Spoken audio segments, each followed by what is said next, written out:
बहादुरी चीन के सैनिकों के पास नहीं है।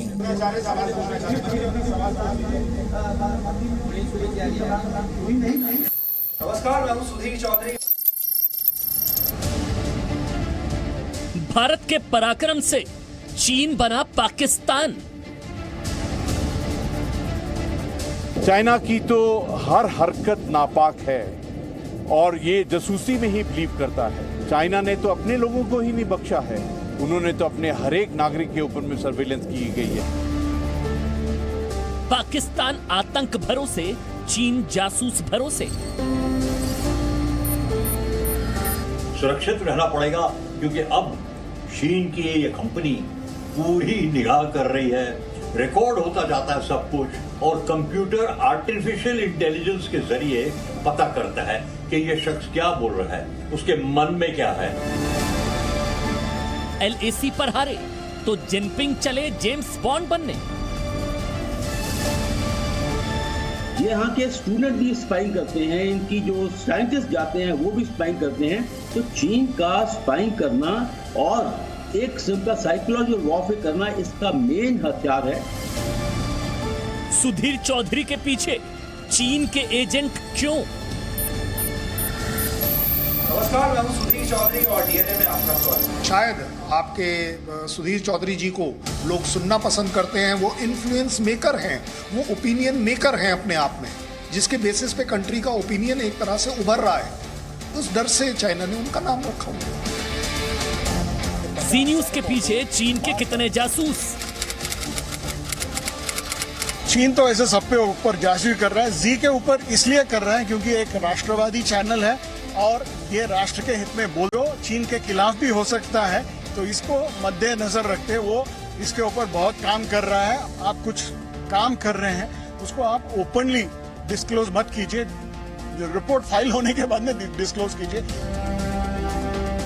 अब जेम्स बॉन्ड बनकर जिनपिंग जीतेंगे जंग। चीनी एजेंसियां उन डाटा का एनालाइज करते हैं और ये पता करते हैं कि इनमें से कौन से लोग चीन के लिए किस प्रकार की भावना रखते हैं, कौन चीन के खिलाफ बोलते हैं, कौन चीन के पक्ष में बोलते हैं, या कौन ऐसे हैं जिनको कि लुभाया जा सकता है और चीन के पक्ष में बुलाया जा सकता है। LAC के बाद जासूसी पर जिनपिंग का फ्लॉप शो। देखिए, इसको कहा जाता है हाइब्रिड वॉरफेयर, इसको कहा जाता है इंफॉर्मेशन वॉरफेयर। मतलब चीन के पक्ष में लोगों को बुलवाना, चाहे वो MOU के जरिए हो, चाहे वो चंदे के जरिए हो, या फिर हाइब्रिड वॉरफेयर के जरिए हो, बस अपने पक्ष में माहौल बनवाने की कोशिश होती है कि भारत में कुछ लोग, हर लोग चीन की बात करें।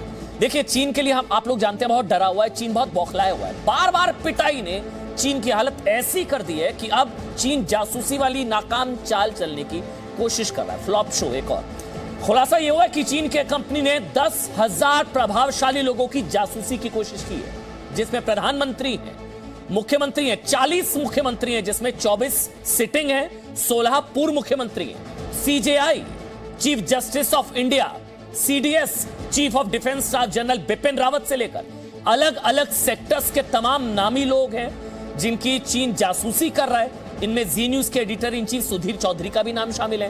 लेकिन सवाल ये उठता है कि जी न्यूज ने आखिर चीन को ऐसा क्या झटका दिया, या चीन को ऐसा क्या डर है जी न्यूज से?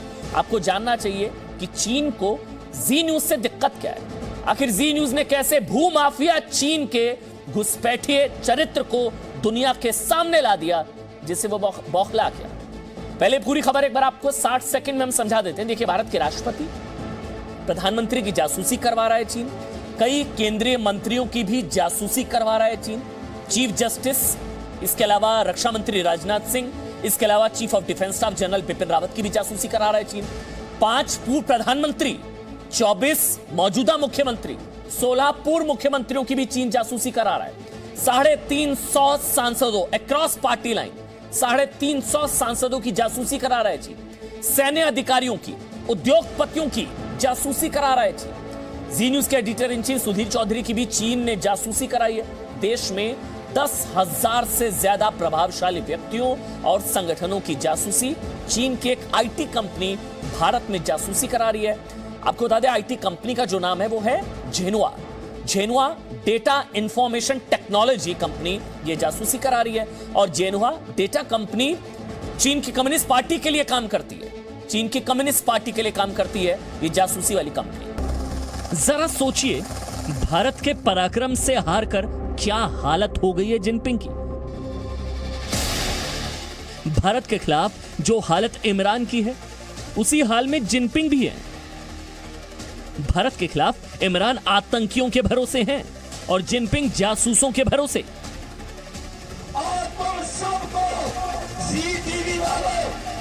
जी न्यूज के खिलाफ इमरान हाफिज सईद के जरिए धमकी देते हैं।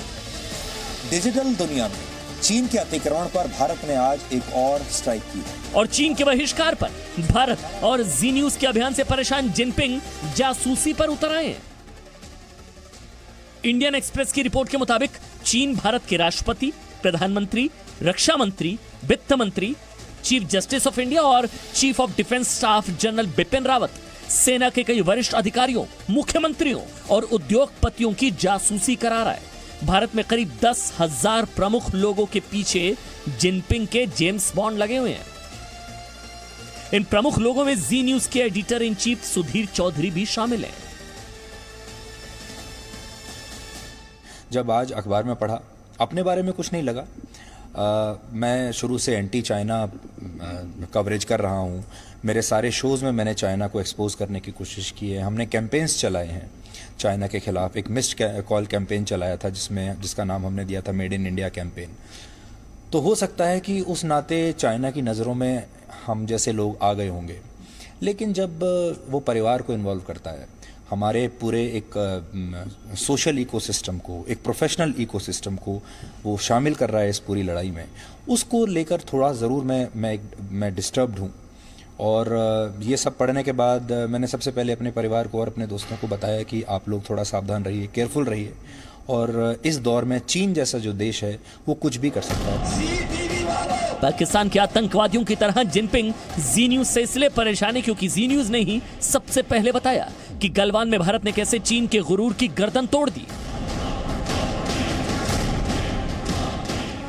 एक तरह से चीन के लिए तो यही हो जाएगा ना कि आप एंटी चाइना हैं, इसलिए। और तीसरा जो सबसे बड़ा रीजन है कि शायद आपके सुधीर चौधरी जी को लोग सुनना पसंद करते हैं, वो इन्फ्लुएंस मेकर हैं, वो ओपिनियन मेकर हैं अपने आप में, जिसके बेसिस पे कंट्री का ओपिनियन एक तरह से उभर रहा है। जी न्यूज ने ही चीन के अतिक्रमण चरित्र को बेनकाब किया। जी न्यूज ने ही बताया कि चीन अपने मारे गए सैनिकों को लेकर झूठ बोल रहा है। गलवान में भारत और चीन की सेना के बीच हुई हिंसक झड़प की जो एक्सक्लूसिव जानकारियां आज हम आपको देने वाले हैं, वो आपको ये बताएंगी कि कैसे 15 जून की रात भारत के बहादुर जवानों ने न सिर्फ पूरी ताकत के साथ चीन से प्रतिशोध लिया था, बल्कि चीन के 40 से 50 सैनिकों को मारकर और चीन की सेना के एक कर्नल को अपने कब्जे में लेकर चीन के घमंड को चूर चूर कर दिया था। जी न्यूज ने एलएसी पर चीन के खिलाफ भारतीय सेना के पराक्रम की सबसे विस्तृत और प्रामाणिक रिपोर्टिंग की और चीन की कमजोर सेना का सच दुनिया को बताया। चीन की सेना के बारे में कहा जाता है कि ये बहुत ही डरपोक सेना है और इस सेना को युद्ध लड़ने की कोई प्रैक्टिस नहीं है, क्योंकि वर्षों से, दशकों से इस सेना ने कोई युद्ध लड़ा नहीं है। इसलिए युद्ध लड़ने के लिए बहादुरी की सबसे पहली आवश्यकता होती है और बहादुरी चीन के सैनिकों के पास नहीं है। जी न्यूज ने चीन के सामान के बहिष्कार के लिए मेड इन इंडिया अभियान चलाया, जिसे 1 करोड़ से ज्यादा लोगों का समर्थन मिला। चीन के 224 मोबाइल ऐप बैन हुए और चीन को हजारों करोड़ का नुकसान शुरू हो गया। जिन ऐप्स पर रोक लगी है उनके नाम आप ध्यान से सुन लीजिए, देख लीजिए, नोट कर लीजिए। हो सकता है इनमें से बहुत सारे ऐप्स आप भी इस्तेमाल करते हो। इनमें PUBG, super cleaner, hide app और वी चैट जैसे ऐप शामिल हैं। ज्यादातर ऐप्स ऐसे हैं जिन्हें भारत में लाखों करोड़ों की संख्या में लोग इस्तेमाल करते हैं। हाल ही में सीमा पर जिस तरह से भारत और चीन के रिश्ते बिगड़े हैं, उसके बाद से ये चीन के खिलाफ भारत की सबसे बड़ी कार्रवाई है। और इसी से चीन ऐसा घबराया कि वो जी न्यूज की जासूसी पर उतर आया। जी न्यूज के न्यूज रूम में चीन ने घुसपैठ की कोशिश की है। ब्यूरो रिपोर्ट, जी मीडिया। अब आप समझे कि जी न्यूज टारगेट पर क्यों? हाफिज सईद भी धमकी देता है जी न्यूज वालों। चीन में भी अब जी न्यूज का खौफ चल रहा है। दरअसल चीन को बहुत गहरी चोट पहुंचाई है हमारे मेड इन इंडिया मुहिम में, जिसमें 1 करोड़ से ज्यादा मिस कॉल थी। अब समझिए इसके जरिए होता क्या, आप जो बार बार समझ रहे हैं ना कि hybrid warfare, information warfare, technological warfare, होता क्या आपको ही जानना चाहिए। चीन जो इस वक्त कर रहा है उसे हाइब्रिड वॉरफेयर कहा जाता है। हाइब्रिड वॉरफेयर, इसकी रूपरेखा दरअसल चीन की army PLA, people liberation army ने 1999 में तैयार की थी। अब होता यह है कि इस युद्ध में बम बंदूक की बजाय, ध्यान से समझिएगा, बहुत इंपॉर्टेंट बात है, इस युद्ध में बम बंदूक की बजाय दुश्मन को साइबर और मनोवैज्ञानिक युद्ध से हराया जाता है। मनोवैज्ञानिक मतलब साइकोलॉजिकल वॉरफेयर कहा जाता है इसको। मनोवैज्ञानिक युद्ध से आपको पता भी नहीं लगेगा और आपकी सोच को बदल दिया जाएगा। आप जो चीज सर्च कर रहे होंगे उसमें चीन अपने तरीके से चीजें परोसेगा और आप उसको पढ़ेंगे, क्योंकि वो जानता है आप कौन कौन सी वेबसाइट्स पर ज्यादा जाते हैं। तो उन वेबसाइट्स पर चीन की प्रशंसा करने वाला आर्टिकल होगा, आप पढ़ेंगे, आपकी सोच बदलेगी और आपको पता भी नहीं लगेगा। इसको AI भी कहा जाता है, आर्टिफिशियल इंटेलिजेंस के जरिए सब किया जाता है। इसी को हाइब्रिड वॉरफेयर कहा जाता है, इसी को साइकोलॉजिकल वॉरफेयर कहा जाता है कि सोच के जरिए अटैक किया जाता है। सरकार के खिलाफ जनता की सोच बदलने की कोशिश की जाती है, समझे आप। चीन के इस हाइब्रिड वॉरफेयर का सबसे घातक हथियार है देश के महत्वपूर्ण लोगों का डेटा। अब आपको बताते हैं कि 10,000 लोगों की जासूसी कराकर क्या डेटा चुराने की दरअसल कोशिश की जा रही है। चीन जो हाइब्रिड वॉरफेयर कर रहा है, इसमें क्या डेटा क्या चुरा रहा है। सबसे बड़ी चीज व्यक्तिगत जानकारी, पर्सनल इंफॉर्मेशन आपकी, मतलब अगर सुधीर चौधरी को टारगेट किया जा रहा है या प्रधानमंत्री नरेंद्र मोदी को, तो उनकी पर्सनल जानकारी, व्यक्तिगत, नंबर 1। नंबर 2, फ्रेंड सर्कल, दोस्तों के बारे में जानकारी, दूसरी बड़ी चीज। तीसरी बड़ी चीज जिसका भी सुधीर चौधरी भी जिक्र कर रहे थे कि पारिवारिक संबंधों की जानकारी, फैमिली, फ्रेंड्स। इसके अलावा AI के जरिए, आर्टिफिशियल इंटेलिजेंस के जरिए आपकी मूवमेंट की भी जानकारी, मतलब कौन कहां गया, मतलब ज्योग्राफिकल तरीके से आपकी मूवमेंट कहां कहां है, किन किन जगहों पर आप गए। सोशल मीडिया प्रोफाइलिंग की जाती है आपकी। इसके अलावा सोशल मीडिया पर कमेंट्स, लाइक, उस हिसाब से आपकी सोच को परखा जाता है, उसकी पूरी प्रोफाइलिंग होती है सोशल मीडिया के पोस्ट के जरिए, और फिर उसी हिसाब से आपकी सोच बदलने की कोशिश की जाती है। इसी को हाइब्रिड वॉरफेयर का नाम दिया गया है। देखिए, चीन का शहर शेंजन है और इसी शहर में कंपनी है जेनुआ डेटा इंफॉर्मेशन टेक्नोलॉजी, जो ये सब कर रही है। ये चीन का शहर शेंजन है। इसी शहर में कंपनी जेनुआ डेटा इंफॉर्मेशन टेक्नोलॉजी है। जेनुआ जिनपिंग के सरकारी जासूसों की कंपनी है जो चीन की कम्युनिस्ट पार्टी के लिए काम करती है। जेनुआ डेटा इंफॉर्मेशन टेक्नोलॉजी के दुनिया भर में 20 डेटा सेंटर हैं। जेनुआ डेटा इंफॉर्मेशन टेक्नोलॉजी रोज 15 करोड़ डेटा जांच करती है। जेनुआ डेटा इंफॉर्मेशन टेक्नोलॉजी करोड़ों खबर और सोशल मीडिया से इनपुट जुटाती है और करोड़ों इनपुट के जरिए 30 लाख डेटा पर नजर रखती है। इस नजर रखने से वो भारत देश के भाव को, हमारे आंतरिक दरारों को, हमारी राजनीतिक दरारों को अच्छी तरह समझ पाते हैं और उसका काउंटर प्रोपेगेंडा खड़ा कर पाते हैं। साइबर विशेषज्ञों के मुताबिक ये इंफॉर्मेशन युद्ध का वक्त है। इसके तहत छोटी छोटी जानकारियां जुटाकर एक साथ उन जानकारियों को हथियार के तौर पर इस्तेमाल किया जाता है। ये जानकारियां चीन को ये समझने में मदद कर रही हैं कि भारत में मोदी सरकार को लेकर क्या माहौल है, राष्ट्रवादी मुद्दों पर भारत क्या सोचता है, चीन के खिलाफ सामरिक और डिजिटल स्ट्राइक को भारत का कितना समर्थन है। और ये सभी जानकारियां सोशल मीडिया पर किसी भी कमेंट, लाइक या डिसलाइक से मिल सकती हैं। ऐसी जानकारी जुटाने के बाद हाइब्रिड वॉर शुरू होता है। इस युद्ध के तहत सोशल मीडिया पर अफवाह फैलाई जाती है, दो वर्गों को एक दूसरे के खिलाफ भड़काया जाता है, सरकार के खिलाफ फेक न्यूज फैलाई जाती है, देश में भय का माहौल बनाने की कोशिश होती है, देश में अस्थिरता पैदा करने की कोशिश की जाती है। आज भारत ने बहुत ज्यादा तवज्जो साइबर सुरक्षा को नहीं दी है। भारत के पास कोई साइबर सुरक्षा कानून मौजूद नहीं है।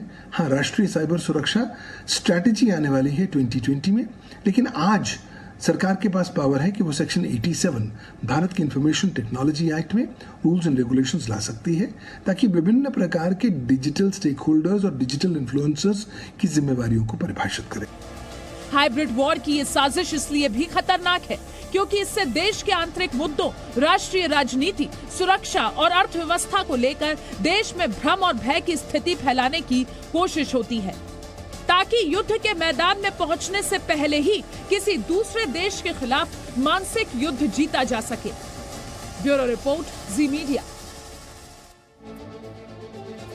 चलिए आगे बढ़ते हैं। आज की एक और बड़ी खबर देश हित में जिसका आपको पता होना चाहिए। टुकड़े टुकड़े गैंग ने कराए थे दिल्ली में दंगे। जी हां, दिल्ली दंगों के मामले में गिरफ्तार आरोपी उमर खालिद को आज की एक और बड़ी खबर, 10 दिन की पुलिस रिमांड में भेज दिया गया।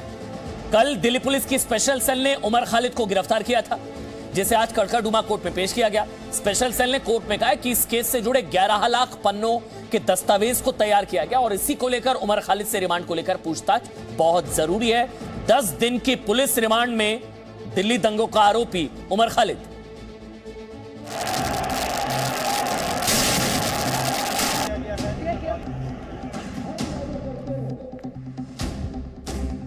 हम वादा करते हैं 24 तारीख को जब डोनाल्ड ट्रंप हिंदुस्तान आएंगे तो हम ये बताएंगे हिंदुस्तान की आवाम हिंदुस्तान के हुक्मरानों के खिलाफ लड़ रही है।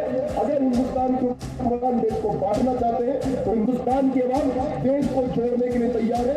हम तमाम लोग सड़कों पर निकल कर आएंगे।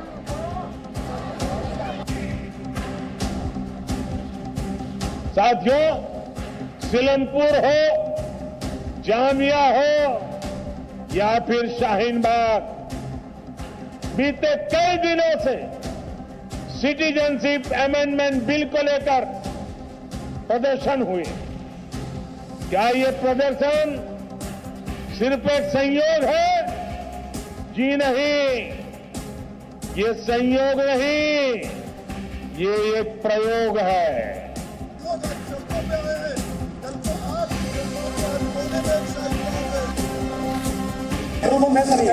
ये पेट्रोल बम है। ये बत्ती इसके अंदर बत्ती लगी है। देखो सर, ये मैं बत्ती दिखाऊंगा। ये पेट्रोल बम है सर। ये अच्छा, ये पेट्रोल बम देखो सर, बत्ती लगी हुई है इसमें। ये पेट्रोल बम है। ये पेट्रोल बम है सर। ये पेट्रोल बम है। इसके अंदर पेट्रोल।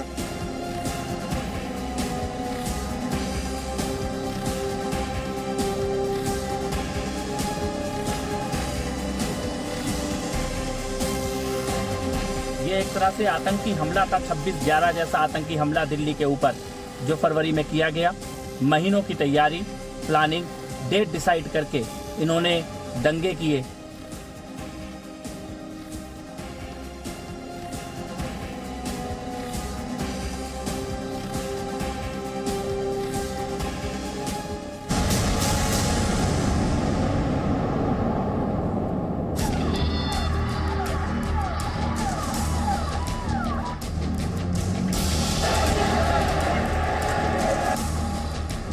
हम वादा करते हैं 24 तारीख को जब डोनाल्ड ट्रंप हिंदुस्तान आएंगे हम तमाम लोग सड़कों पर निकल जाएंगे। दंगों की आग में दिल्ली को जलाने की साजिश का ये सबसे नया चेहरा है। वही उमर खालिद जो आतंकी अफजल को गुरु मानता है और जेएनयू में भारत के खिलाफ देशद्रोही नारों का आरोपी है। दिल्ली पुलिस की चार्जशीट के मुताबिक देशद्रोह के आरोपी उमर खालिद ने नागरिकता कानून के विरोध में दिल्ली दंगों का प्लान बनाया। इसके लिए कई मीटिंग भी की। मीटिंग में भारत को तोड़ने की बात करने वाला शर्जील इमाम समेत दंगा गैंग के कई जिहादी थे। ये एक तरह से आतंकी हमला था, 26/11 जैसा आतंकी हमला दिल्ली के ऊपर जो फरवरी में किया गया। महीनों की तैयारी, प्लानिंग, डेट डिसाइड करके इन्होंने दंगे किए। देशद्रोह के आरोपी उमर खालिद के दंगा गैंग ने दिल्ली को जलाने की टाइमिंग ऐसी चुनी थी जब राष्ट्रपति ट्रंप भारत के दौरे पर थे। उमर खालिद ने खुद कहा था कि कुछ ऐसा होना चाहिए कि दिल्ली की चर्चा पूरी दुनिया में हो। हम वादा करते हैं 24 तारीख को जब डोनाल्ड ट्रंप हिंदुस्तान आएंगे तो हम ये बताएंगे हिंदुस्तान की आवाम हिंदुस्तान के हुक्मरानों के खिलाफ लड़ रही है। अगर हिंदुस्तान के हुक्मरान देश को बांटना चाहते हैं तो हिंदुस्तान की आवाम देश को छोड़ने के लिए तैयार है। हम तमाम लोग सड़कों पर निकल कर आएंगे। उमर खालिद ने कई जगह प्रदर्शन में शामिल लोगों को दंगे के लिए भड़काया और कहा था कि अब खून बहाना पड़ेगा। लेकिन जिस महबूबा मुफ्ती को आज तक कश्मीर में हिंदुओं का नरसंहार नहीं दिखा, उन्हें उमर खालिद की गिरफ्तारी में धर्म नजर आ गया। महबूबा ने कहा, जुर्म नहीं धर्म देखकर गिरफ्तारी हो रही है। अभिनेता प्रकाश राज ने कहा, अगर हमने इसके खिलाफ आवाज नहीं उठाई तो हमें खुद पर शर्मिंदा होना चाहिए। उमर खालिद को अरेस्ट कर लिया गया सिर्फ इसलिए कि वो एंटी सीएए प्रोटेस्ट को सपोर्ट कर रहे थे। जो लोग सरकार की आलोचना करते हैं उनका मुंह बंद करने के लिए ये सरकार हर तरह के हथकंडे लगा रही है। पहले ही खुलासा हो चुका है कि दिल्ली दंगों में जो हथियार इस्तेमाल हुए वो मेरठ से लाए गए।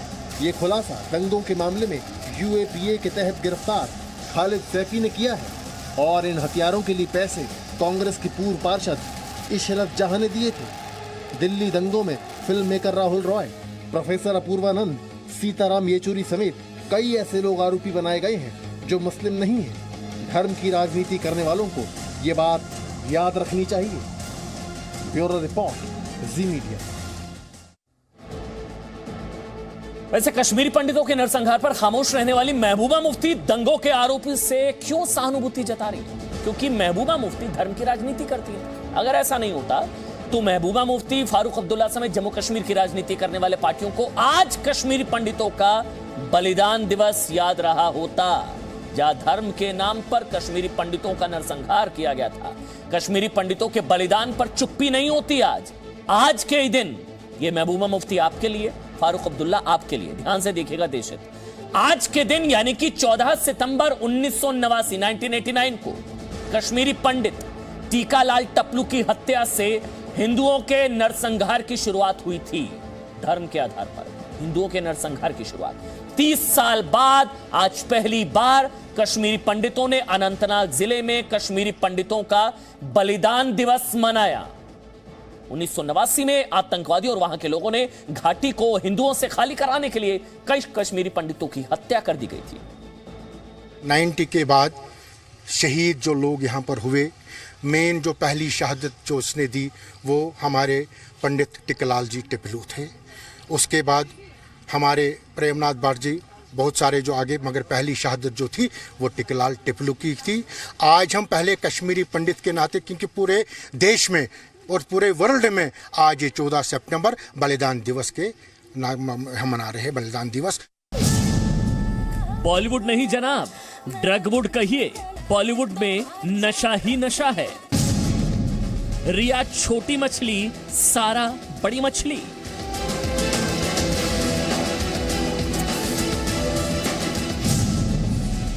रिया ने सारा से खरीदे थे ड्रग्स।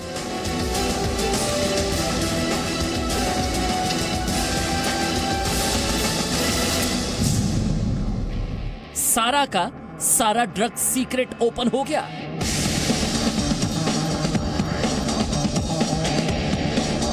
बॉलीवुड एक्ट्रेस सारा अली खान को लेकर बड़े खुलासे हुए हैं। एनसीबी के सूत्रों से हमें सारा अली खान को लेकर चौंकाने वाली जानकारी मिली है। सारा अली खान का सारा ड्रग सीक्रेट आज देश हित में बेनकाब होगा। रिया, सारा से रकुल प्रीत तक, नशे के कितने एक्टर।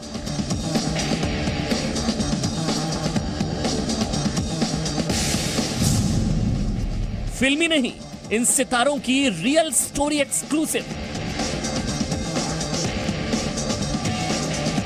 रिया और रुकल प्रीत बॉलीवुड के 3 चेहरे, तीनों स्टार, और तीनों का आपस में ड्रग कनेक्शन। यानी फिल्मी लाइफ में जो होता है वो रियल लाइफ में नहीं होता, क्योंकि इन स्टार्स का रियल लाइफ में ड्रग्स है, पार्टी है और कानून का उल्लंघन है। बॉलीवुड नहीं जनाब, ड्रगवुड कहिए। आज बड़े खुलासे होंगे, बॉलीवुड के कई स्टार बेनकाब होंगे।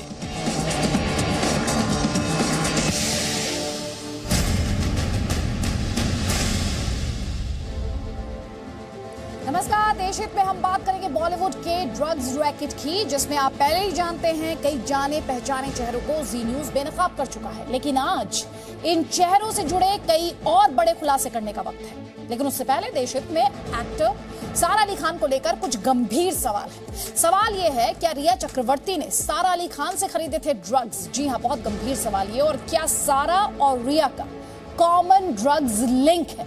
क्या सारा अली खान का कोई हाई प्रोफाइल ड्रग्स पैडलर है? क्या एनसीबी अब सारा अली खान से भी पूछताछ की तैयारी कर रही है? सारा पर खुलासे हो रहे हैं और बॉलीवुड का एक खास वर्ग चुप क्यों है? इन्हीं सवालों को लेकर देखिए report.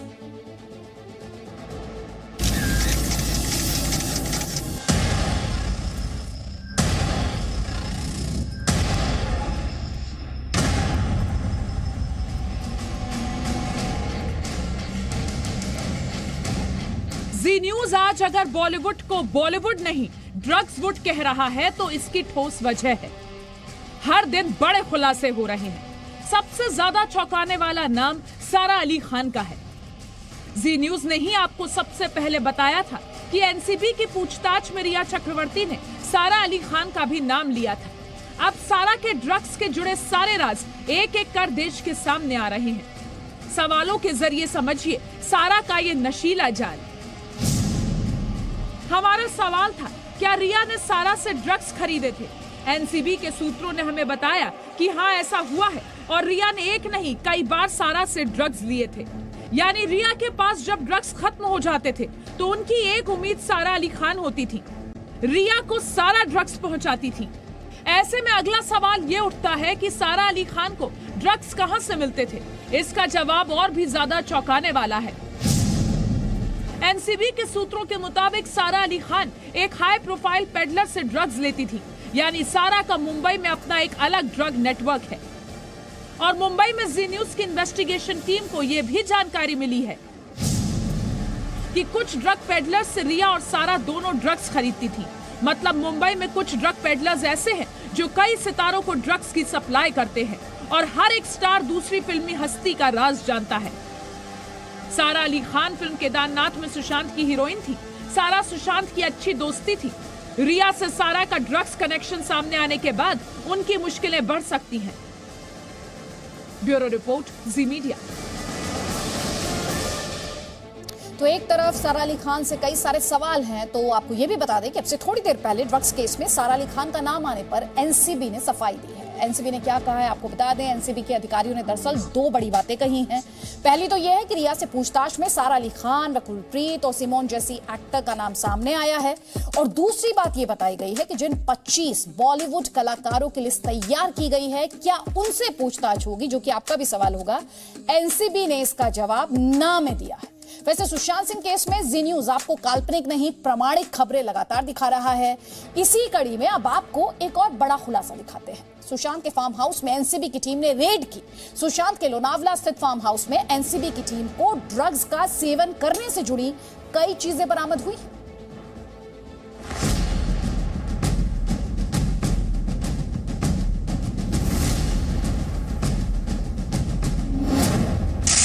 That's not just. This is me and that's tobacco.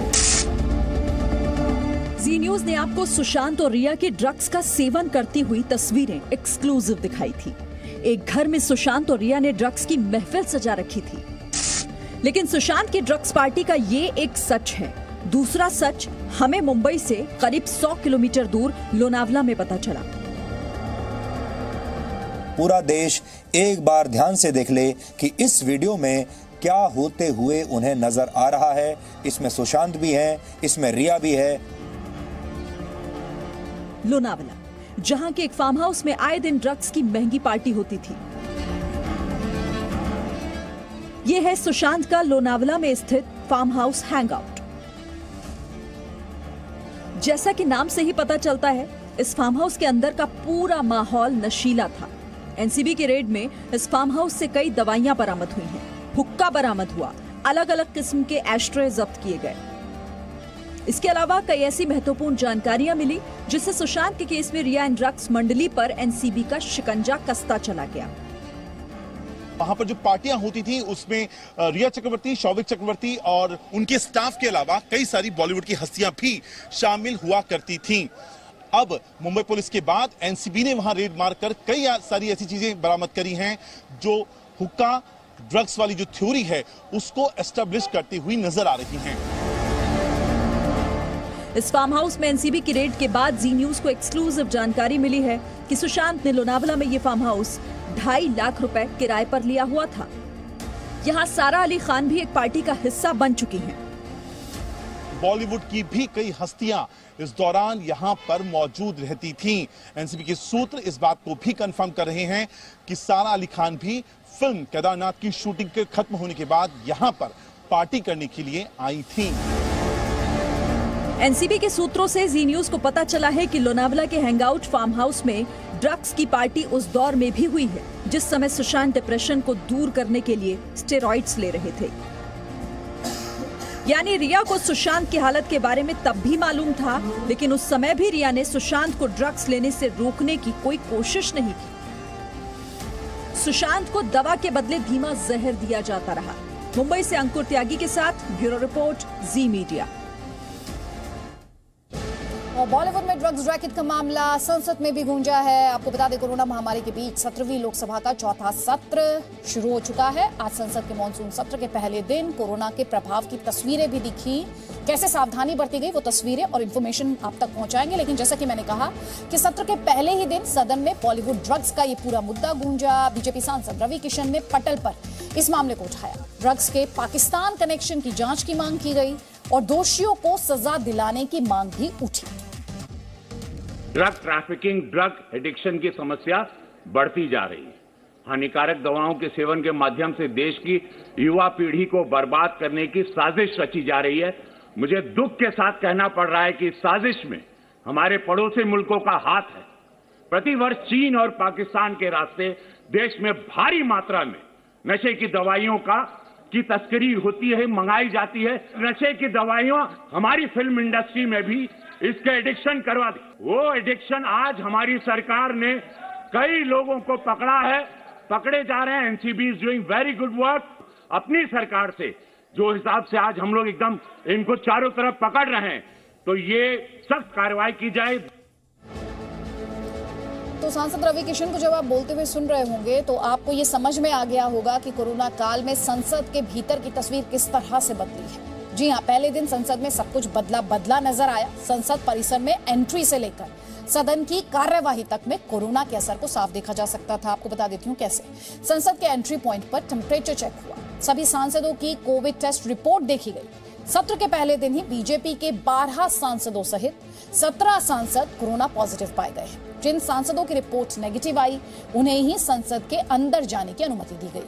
प्रधानमंत्री, केंद्रीय मंत्री, सांसदों से लेकर संसद के कर्मचारी और साथ ही सिक्योरिटी स्टाफ तक फेस मास्क पहने और सोशल डिस्टेंसिंग का पालन करते हुए दिखे। प्रधानमंत्री ने सत्र शुरू होने से पहले कहा था, जब तक दवाई नहीं तब तक ढिलाई नहीं। सत्र खत्म होने के बाद लोकसभा सचिवालय की ओर से विस्तार से जानकारी भी दी गई है। तो पहले दिन लोकसभा की कार्यवाही में 359 सदस्यों ने हिस्सा लिया है। लोकसभा में सिर्फ 200 सदस्यों के बैठने की व्यवस्था की गई थी। अब जो बाकी सदस्य बचे उनमें से 30 सदस्य गैलरी में बैठे। सभी सांसद 2 गज की दूरी का पालन करते हुए दिखाई दिए। लोकसभा में एक बड़ा स्क्रीन लगाया गया था जिसके माध्यम से राज्यसभा में बैठे लोकसभा के सदस्य भी नजर आ रहे थे। बाकी सदस्य राज्यसभा में बैठे। ऐसे ही राज्यसभा में बैठे सदस्य स्क्रीन के माध्यम से लोकसभा की कार्यवाही देख पा रहे थे। पहली बार लोकसभा की कार्यवाही में प्रश्नकाल नहीं हुआ। लोकसभा स्पीकर ओम बिरला ने सांसदों को अपनी सीट पर ही बैठकर बोलने की अनुमति दी। सत्र के पहले दिन की कार्यवाही 4 घंटे चली।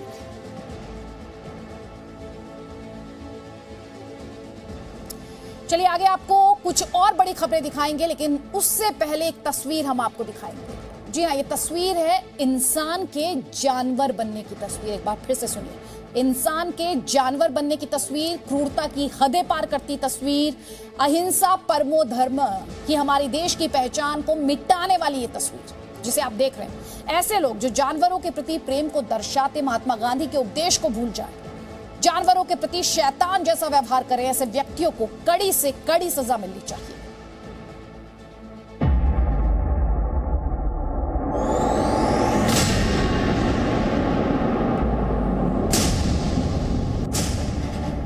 बेजुबान जानवर से क्रूरता का ये वीडियो उस हिंदुस्तान का है जहां अहिंसा परमो धर्मः माना जाता है।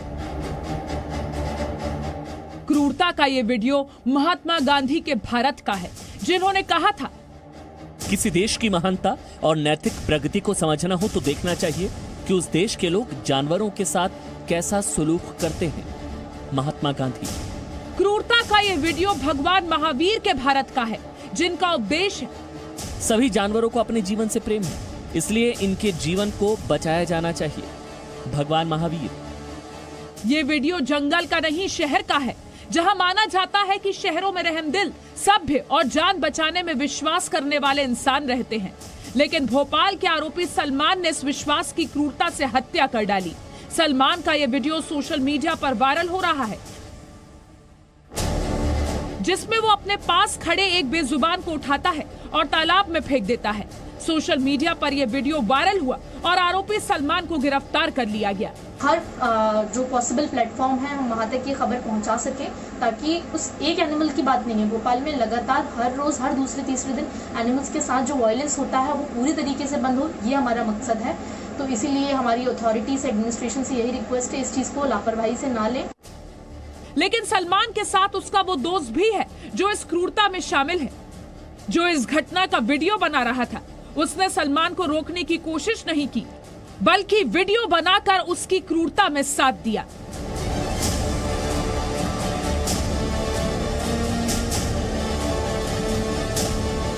कुछ दिनों पहले केरल में भी गर्भवती हथिनी विनायकी की क्रूरता से हत्या कर दी गई थी।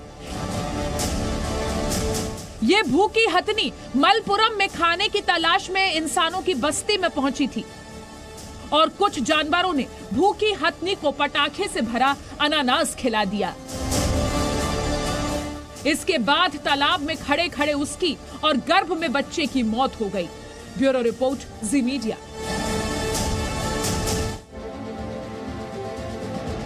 तो ऐसी सोच वाले लोगों को क्या आप इंसान भी बुला सकते हैं, ये अपने आप में बड़ा सवाल है। अब खबर उत्तर प्रदेश की। अपराधियों के खिलाफ योगी मॉडल की चर्चा एक बार फिर से देश में तेज हो चुकी है। इस बार योगी की नई फोर्स चर्चा में है। यूपी सरकार ने यूपी स्पेशल सिक्योरिटी फोर्स का गठन किया है। उत्तर प्रदेश में अपराधियों पर शिकंजा कसने के लिए यूपी स्पेशल सिक्योरिटी फोर्स को बिना वारंट गिरफ्तारी और तलाशी समेत कई शक्तियां दी गई।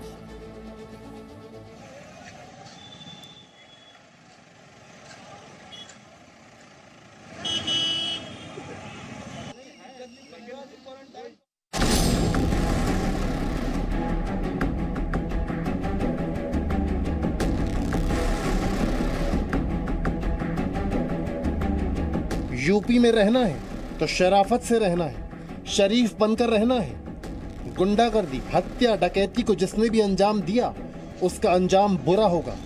यहाँ सिर्फ कानून का राज चलेगा, वरना अपराधियों पर एक्शन जबरदस्त होगा।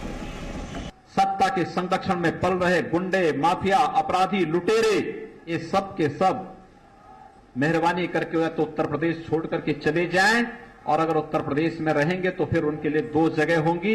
मुझे लगता है उस जगह कोई भी नहीं जाना चाहेगा और उसके बारे में तय कर लें क्या होना है।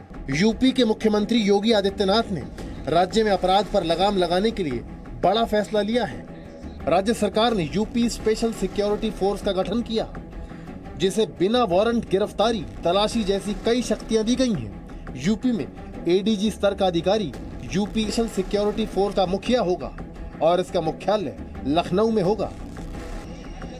बड़ी बात यह है कि बिना राज्य सरकार की इजाजत के स्पेशल सिक्योरिटी फोर्स के अधिकारियों और कर्मचारियों के खिलाफ कोई भी संज्ञान नहीं लेगा। इसके अलावा राज्य में महत्वपूर्ण सरकारी इमारतों, दफ्तरों और औद्योगिक प्रतिष्ठानों की सुरक्षा की जिम्मेदारी अब यूपी स्पेशल सिक्योरिटी फोर्स के पास होगी और यूपी में प्राइवेट कंपनियां भी तय राशि देकर यूपी स्पेशल सिक्योरिटी फोर्स की सेवाएं ले सकेंगी। ब्यूरो रिपोर्ट, जी मीडिया। तो एक बात तो आप समझ गए कि योगी सरकार में अपराधियों पर एक्शन जबरदस्त हो रहा है। माफियाओं के घर पर बुलडोजर चलाया जा रहा है। मुख्तार अंसारी और अतीक अहमद जैसे अपराधियों की संपत्तियां जब्त की जा रही। तस्वीरें आपको दिखा रहे हैं। ये तस्वीरें प्रयागराज से आई हैं।